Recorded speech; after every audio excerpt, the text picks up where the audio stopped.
Welcome guys. GK MCQ gem के channel में आपका बहुत बहुत स्वागत है। आज हम काफ़ी इंपॉर्टेंट इंटरेस्टिंग क्वेश्चन डिस्कस करने वाले हैं। अभी तक अगर आपने चैनल सब्सक्राइब नहीं किया तो सब्सक्राइब करके बेल आइकन पर प्रेस कर लीजिए। पहला क्वेश्चन है कि निम्नलिखित में से कौन सबसे अधिक प्रत्यास्थ है। पता है ना, 11th पढ़ रखा है प्रत्यास्थ अप्रत्यास्थ, क्वेश्चन बनता है वहाँ से। सबसे अधिक प्रत्यास्थ आपको बताना है। गीली मिट्टी, प्लास्टिक, रबर, स्टील। बताओ।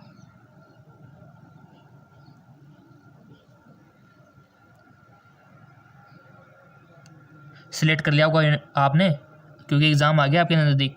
पहले आपको सिलेक्ट कर लेना है, उसके बाद हम आपको बताएंगे, ठीक है। नहीं किया तो कर लो कोई भी ऑप्शन सिलेक्ट, क्योंकि आपको ये मान के चलना है कि हम यहाँ पर एग्ज़ाम दे रहे हैं ना।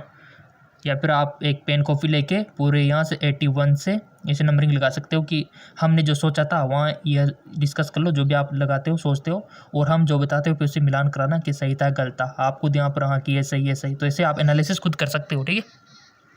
सबसे अधिक प्रत्यास्थ है तो लेट मी चेक, इसका राइट ऑप्शन है स्टील। ये सबसे अधिक प्रत्यास्थ है।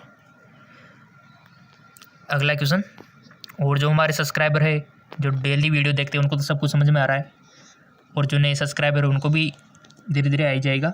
कल के वीडियो में एक जो बात आई थी वो ये थी कि हमने आपसे पूछा था कि रेड कलर यानी कि जो लाल कलर है इसकी आवृत्ति कम होती है या फिर ज़्यादा होती है, ये ऐसा क्वेश्चन था। तो काफ़ी सारे स्टूडेंटों ने कमेंट में गलत भी बताया। काफ़ी सारे तो बोल रहे थे सर रेड कलर की फ्रिक्वेंसी होती है वो मैक्सिमम होती है, और काफ़ी बोल रहे थे सर मिनिमम होती है। कुछ बोल रहे थे सर नहीं ब्लू कलर की होती है, कुछ वॉलेट कलर की बोल रहे थे। सो इसके बारे में सही कथन ये है कि आपका जो रेड कलर है, लाल कलर, इसकी फ्रिक्वेंसी सबसे कम होती है। याद रखना इस बात को, सबसे कम होती है रेड कलर की फ्रिक्वेंसी। वेवलेंथ जरूर अधिक होती है, ठीक है। और साथ में ये भी याद रखना सबसे अधिक आवृत्ति किसकी होती है। फिर भाई रेड की तो कम हो गई सबसे, लेकिन सबसे अधिक किसकी होती है। क्वेश्चन तो यूँ भी आ सकता है आपके एग्जाम में। तो आपको लिखना है वॉयलेट यानी कि बैंगनी, उसकी आवृत्ति अधिक होती है। क्लियर। तो ऐसे क्वेश्चन इसलिए पूछे जाते हैं आपसे। बहुत सारे कंफ्यूज हो जाते हैं एग्जाम के टाइम पे, रेड कलर की आवृत्ति अधिक होती है कि वेवलेंथ अधिक होती है, क्या अधिक होती है, कंफ्यूज हो जाता है दिमाग उस टाइम पे, ठीक है ना। तो ऐसे क्वेश्चन बनते हैं आपके कंफ्यूजन टाइप के। अगला क्वेश्चन, वह कौन सा बल है जिसके कारण पिंड धरती के केंद्र की ओर खींचा चला आता है। द्रव्यमान, आवेग बल, गुरुत्वाकर्षण बल, संवेग बल। बट इसका मतलब ये नहीं कि क्वेश्चन ईजी है, वो तो सबको पता है, उसकी डिटेल आपको पता होनी चाहिए, वो हम आपको बताना चाह रहे हैं। आप समझते नहीं बात को, और जो इंटेलिजेंट है वो तो समझ गए। गुरुत्वाकर्षण ये तो सबको पता है कि गुरुत्वाकर्षण, बट इसका फॉर्मूला आपको पता होना चाहिए। चंद्रमा पे कितना होता है इसकी नॉलेज आपको होनी चाहिए। पृथ्वी का कितना गुना होता है, 1/6 गुना होता है, यानी कि इतना कम होता है गाइज वहाँ पृथ्वी के कंपेयर में। यानी कि आप उछलोगे ना तो धीरे धीरे नीचे आओगे, वहाँ इतना खिंचाव नहीं है जितना धरती पे है। और इसका सूत्र भी आपको याद रखना है गुरुत्वाकर्षण का। तो ऐसे डिटेल आपको याद रखनी है इसके बारे में, वो हम आपको याद दिला रहे हैं इस क्वेश्चन के थ्रू, ठीक है। थोड़ा सा डिटेल में कुछ चेक करो। देखो, अगर जो BS नर्सिंग का एंट्रेंस एग्जाम दे रहा है उसको तो पूरे डिटेल में घुसना होगा, और जो GNM का दे रहा है वो थोड़ा मिडिल में, और जो ANM का दे रहा है तो वो ये जो क्वेश्चन है ना वो वहाँ तक ही सीमित रखे। सिंपल सी बात है, ठीक है। पृथ्वी के गुरुत्वाकर्षण का कितना भाग चंद्रमा के गुरुत्वाकर्षण के सबसे नज़दीक, ये तो हमने अब ऊपर ही बताया था अभी, तो बता दो अब तो आप ही। 1/6 सभी बातों में ऊपर ही बता दिया था मैंने। अगला 1/6 गुना होता है, यानी कि इतना कम होता है चंद्रमा पे गुरुत्वाकर्षण कम बल। आर्किमिडीज का नियम निम्नलिखित में से किससे संबंधित है। गुरुत्वाकर्षण, समकोण त्रिभुज, पलवक नियम, इनमें से कोई नहीं। आर्किमिडीज का नियम तो आपने 9th में भी पढ़ा होगा, बट सभी को पता थोड़ी है, किसी किसी को ये जो साइंस के फैन है उनको तो पता है, विज्ञान के फैन है उनको पता ही है, और जो GK MCQ जेम के चैनल के फैन है उनको तो पता है ही सही। सो इसका राइट ऑप्शन आ जाएगा पलवन का नियम, करेक्ट। आर्किमिडीज का नियम निम्न से संबंधित है, पलवन का नियम। श्यानता की इकाई, काफ़ी बार आपसे बोल दिया हमने, फिजिक्स केमिस्ट्री की जितनी भी इकाइयाँ हैं नोटबुक में लिख डालो, एग्ज़ाम टाइम पे पढ़ के जाना जितने भी इकाइयाँ हैं, और जितने भी फॉर्मूले ना उनको भी लिख डालो। श्यानता की इकाई वाइज, वाइजुली, पास्कल, इनमें से कोई नहीं। Right option which. दूध से क्रीम निकालने में कौन सा बल लगता है? घर्षण बल, अभिकेंद्रीय बल, अपकेंद्रण बल, इनमें से कोई नहीं। दूध से क्रीम निकालने में कौन सा बल लगता है? सो इसका राइट ऑप्शन है अपकेंद्रीय बल। कौन सा? अपकेंद्रीय बल। चाबी भरी घड़ी में कौन सी ऊर्जा होती है? स्थितिज ऊर्जा, गतिज ऊर्जा, संचित ऊर्जा, यांत्रिक ऊर्जा। तो राइट ऑप्शन हो जाएगा आपका स्थितिज ऊर्जा। सूर्य की ऊर्जा उत्पन्न होती है ऑक्सीकरण द्वारा, नाभिक विखंडन द्वारा, नाभिक संलयन द्वारा, आयनन द्वारा। बहुत अच्छा क्वेश्चन, मोस्ट इंपॉर्टेंट। बहुत सारों को तो पता नहीं होता किससे होती है, और एग्जाम में ऐसे क्वेश्चन पूछता है जो एग्जामिनेशन हॉल में किसी को नहीं आ रहा, किसी स्पेसिफिक को आ रहा हो। ठीक है, तो सूर्य की ऊर्जा उत्पन्न होती है किससे होती है गाइस? जी बिल्कुल, वो होती है आपके नाभिक संलयन द्वारा। करेक्ट, नाभिक संलयन, याद रखना, संलयन इसके थ्रू होती है। और नाभिक विखंडन का भी एग्जाम्पल याद रखना है आपको। वायुमंडल में बादलों के तैरने का कारण है, वायुमंडल में बादलों के तैरने का कारण है दाब, घनत्व, ताप, वेग। देखा होगा आपने, वायुमंडल में काफ़ी सारे बादल तैरते रहते हैं, कितना पानी का वजन होता है, फिर भी तैरते रहते हैं, क्यों? इसका कारण है घनत्व, डेंसिटी। अगर ये क्वेश्चन इसी भी प्रकार पूछा जा सकता है कि पानी में खील डूब जाती है, खील देखी होगी ना आपने, जबकि नाव जो होती है काफ़ी बड़ी वो तैरती है। इसका कारण भी क्या निकल के आएगा? घनत्व ही आएगा। बर्फ भी क्या होती है? पानी में तैरती है, उसमें भी घनत्व का कारण है। अगला क्वेश्चन, वस्तु की मात्रा बदलने पर क्या अपवर्तित रहेगा? आयतन, घनत्व, द्रव्यमान, भार। वस्तु की मात्रा बदलने पर, वस्तु की मात्रा बदलने पर क्या अपवर्तित रहेगा? आयतन, घनत्व, द्रव्यमान, भार। तो राइट ऑप्शन इज घनत्व, डेंसिटी। ठीक है, चलते अगले क्वेश्चन की ओर। अगला क्वेश्चन, जल में तैरना न्यूटन की गति के किस नियम के कारण संभव हुए? हमने पहले बोल रखा है कि न्यूटन की गति का प्रथम नियम, द्वितीय नियम, तृतीय नियम, तीनों को जो परिभाषा है और एग्जाम्पल है याद रखना है आपको।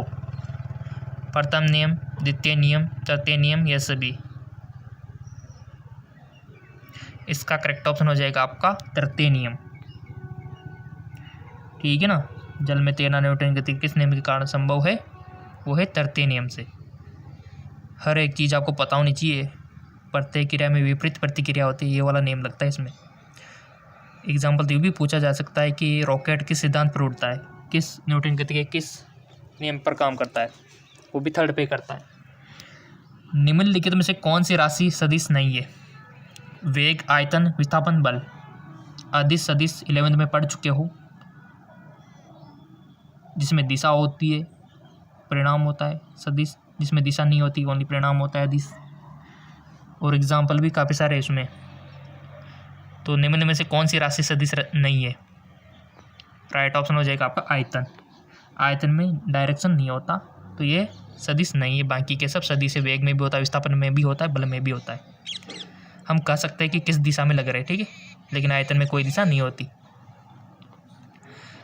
एंगस्ट्रम क्या मापता है? तरंगदैर्घ्य, आवर्तकाल, आवर्ती, समय।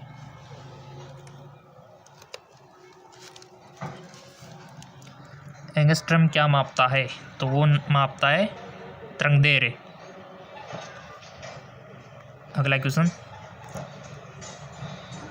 देखो हार्ड क्वेश्चन भी हम देते हैं, ऐसी बात नहीं है। जेके लोन जॉब चैनल पर हार्ड क्वेश्चन नहीं दे रहे हैं, इजी क्वेश्चन तो यहाँ दे रहे हैं, ठीक है, क्योंकि इजी क्वेश्चन भी आते हैं तो उसको भी लेके चल रहे हैं हम। किस वैज्ञानिक ने और कितनी मेहनत होती है दिन भर, आप कुछ समझ सकते हो, कितने सारे वीडियोज आपको देने होते हैं, बट आपके लाइक्स मोटिवेट करके पता ही नहीं चलता कि मेहनत भी की है कि नहीं की है। लाइक पे ऊपर डिपेंड करता है ना मेहनत करना। जब तक आपके लाइक रहेंगे तो हम तो देते रहेंगे वीडियो। किस वैज्ञानिक ने सर्वप्रथम बर्फ के दो टुकड़ों को आपस में घिसकर पिघला दिया? सेल्सियस, जूल, डेवी, इनमें से कौन है? तो राइट ऑप्शन डेवी।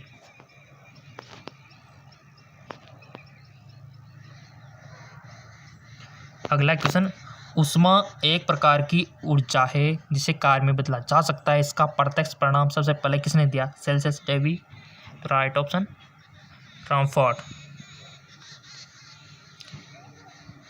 लोहे की सुई पानी की सतह पर तैरती है, इस प्रक्रिया का कारण क्या है? श्यानता, गुरुत्वीय त्वरण, पृष्ठ तनाव, इनमें से कोई नहीं। पृष्ठ तनाव। अब आप कंफ्यूज हो गए होंगे, सर लोहे की सुई तो डूब जाती है, वो कील की बात नहीं हो रही है, कोई भी तिनका आप मान सकते हो। यहाँ पर उस लोहे की कील की बात नहीं हो रही है, एक हल्की सी कील आप तिनका मान सकते हो। तिनका तो देखा होगा ना, तिनका मान लो, कोई कीड़े मकोड़े भी देखे होंगे, पानी के ऊपर नाचते रहते, भागते रहते इधर उधर, काफ़ी देखा होगा आपने, जैसे पानी भरा हुआ तालाब में इधर उधर उसके ऊपर भागते रहते हैं। ये पृष्ठ तनाव, क्योंकि लेयर होते हैं पानी के ऊपर, हल्की सी आपको दिखती नहीं, हल्की सी लेयर होती है ऊपर, जिसको पृष्ठ तनाव आप बोलते हो, ठीक ना।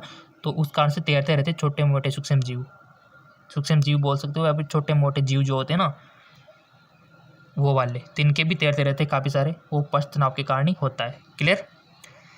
अगला, निम्न में से किस द्रव का घनत्व सबसे कम है? मरकरी, पेट्रोल, सब जल, नमकीन जल। बताओ अब आंसर। इसका राइट ऑप्शन हो जाएगा पेट्रोल। क्लियर।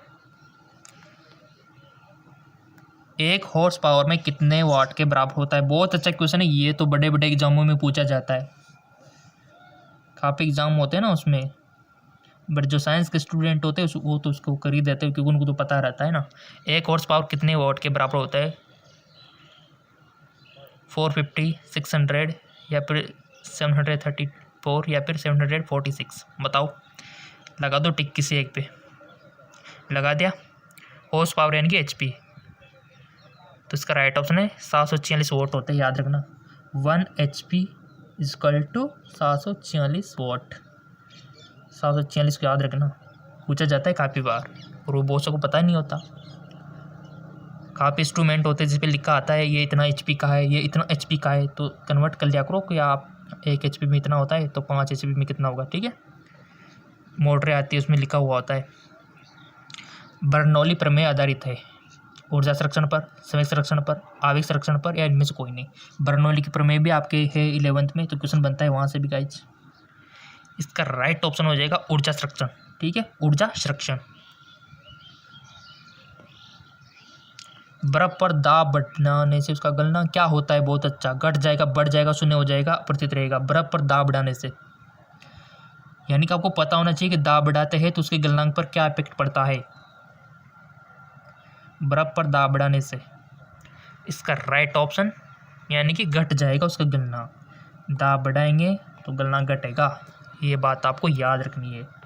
प्रेशर अगर आप बढ़ाते हो तो उसका गलनांक घटता ही है, ठीक है। चलते अगले क्वेश्चन की ओर। अगला क्वेश्चन, किसी मनुष्य के शरीर का सामान्य तापक्रम होता है? किसी मनुष्य के शरीर का सामान्य तापक्रम कितना होता है? 65, 95, 98, 99। Right option 98 degree centigrade. क्या सही है क्या? बिल्कुल गलत है। 98 फ़ारेनहाइट होना चाहिए, क्योंकि फ़ारेनहाइट में दे रखा है, पॉइंट कुछ और भी होता है, 98.6 होता है, बट यहाँ पर जो ऑप्शन दे रखा है उसके अकॉर्डिंग फिर यही सही मानना पड़ेगा, ठीक है। वैसे तो 98.6 होता है, ठीक है ना, बट हमको भी ऑप्शन के अनुसार डालना पड़ता है, फिर ये ऑप्शन में देख क्या रखा है। सो यही रहेगा। अगर मान लो आपसे डिग्री सेंटीग्रेड में पूछ ले जाए, फिर भी अगर आपको पता नहीं, फिर भी आप कर सकते हो, क्योंकि अगर आपको फ़ारेनहाइट को डिग्री सेंटीग्रेड में बदलना आता है तो फिर कहाँ दिक्कत है, आप इसको बदल लोगे। 37 डिग्री याद करने की ज़रूरत ही नहीं है, ठीक है, 37 होता है वैसे डिग्री सेंटीग्रेड में। क्लियर।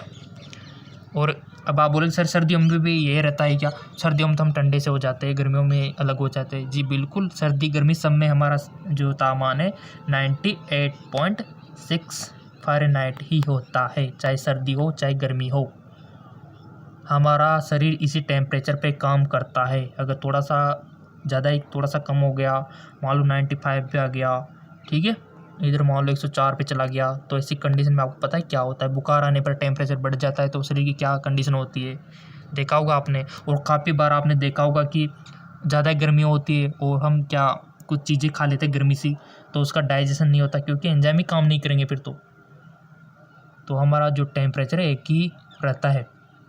जबकि छिपकलियाँ हो गई, सांप हो गए, मेंढक हो गए, इनका टेम्परेचर वातावरण के टेम्परेचर के अनुसार बदलता रहता है। जी हाँ बिल्कुल, तभी तो सर्दियों में आपको छिपकलियाँ नहीं दिखाई देती, मेंढक नहीं दिखाई देते और मक्खियाँ बिल्कुल भी नहीं दिखाई देती, मच्छर तो बिल्कुल गायब हो जाते हैं, ठीक है, क्योंकि इनका टेम्परेचर पे कंट्रोल नहीं है, वातावरण के अनुसार ही चेंज हो जाता है।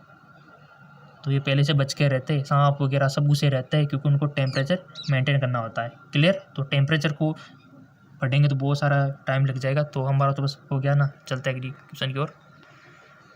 ऊष्मा का सबसे अच्छा चालक है चांदी, सोना, तांबा, एल्यूमिनियम। राइट ऑप्शन चांदी, सिल्वर। ऊष्मा का सबसे अच्छा चालक अगर पूछ लिया जाए कि फिर विद्युत का सबसे अच्छा चालक,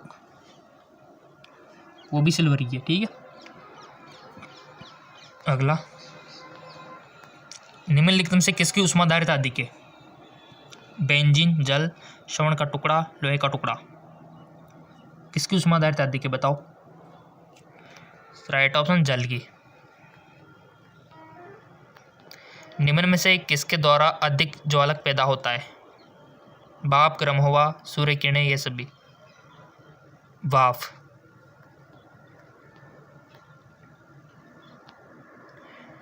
निम्नलिखित में से किसमें संरक्षण विशेष ऊष्मा का मान होता है? तांबा, सीसा, जल, कांच। जल।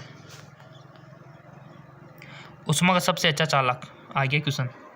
ऊष्मा का सबसे अच्छा चालक सिल्वर। आणविक संगठन के द्वारा ऊष्मा का संप्रेषण क्या कहलाता है? संवहन, विकिरण, चालन, प्रकीर्णन। तो राइट ऑप्शन संवहन। निम्नलिखित द्रव में कौन सा ऊष्मा का सबसे बहुत अच्छा चालक है? द्रव में पूछ लिया, आप बताओ। इत्र, बेंजीन, पारा, पानी। तो राइट ऑप्शन हो जाएगा आपका पारा। ठोस से द्रव में पदार्थ के अवस्था परिवर्तन को कहते हैं? वाष्पन, गलन, कवतन। तो राइट ऑप्शन गलन। ठोस कपूर से कपूरवास बनने की प्रक्रिया को क्या कहते हैं? ऊध्र्वपातन, वाष्पीकरण, पिघलना। ठोस कपूर से कपूरवास बनने को तो उसको कहते हैं ऊध्र्वपातन।